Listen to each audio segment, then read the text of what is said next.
सगळ्यांना जय शिवराय. आपण या निवडणुकीत मुंबईसह महाराष्ट्रात आपण कोणालाही कुठल्याच प्रकारचा कसलाच पाठिंबा दिलेला नाही. काही जणांनी काही बांधवांनी कुठं कुठं पाठिंबा दिलेला असेल किंवा त्यांचा तो वैयक्तिक काही जणांनी निर्णय घेतलेला असेल, त्यांना तो अधिकार आहे. त्यांचा अधिकार आपण हिसकून नाही घेऊ शकत. परंतु मी स्वतः कोणालाही कुठला पक्ष नाही, महाविकास आघाडी नाही किंवा महायुती नाही, आपण कोणालाही पाठिंबा कसल्याच प्रकारचा दिलेला नाही.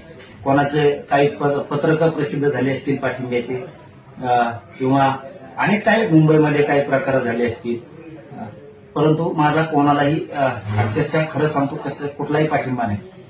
पूर्वीचे कधीचे काळीचे तरी कुठले व्हिडिओ काढलेत आणि त्या माध्यमातून कुठंतरी ते व्हायरल केले जातात, अशी काहीतरी एक माहिती मिळाली. म्हणून एक माझी सगळ्यांना नम्रपणे विनंती की आमचा कोणालाही कसलाही पाठिंबा नाही. कोणाचं काही पत्रक कोणी काढलं असून पाठिंब्याचं, त्या पत्रकाबद्दल सुद्धा ते त्यांचा वैयक्तिक अधिकार आहे, तो त्यांचा वैयक्तिक निर्णय आहे. माझ्या म्हणून मी कोणालाही पाठिंबा दिलेला नाही. हे सगळ्यांनी बांधवांनी सगळ्यांनी समजून घ्यावं. ना महायुती ना महाविकास आघाडी. ते मुंबई असेल, मुंबई सुद्धा महायुतीलाही नाही आणि महाविकास आघाडीला पण नाही. आणि उर्वरित महाराष्ट्रात सुद्धा ना महायुतीला आहे ना महाविकास आघाडीला आहे. कुणालाही माझा कसलाही पाठिंबा नाही, याची सगळ्यांनी नोंद घ्यावी.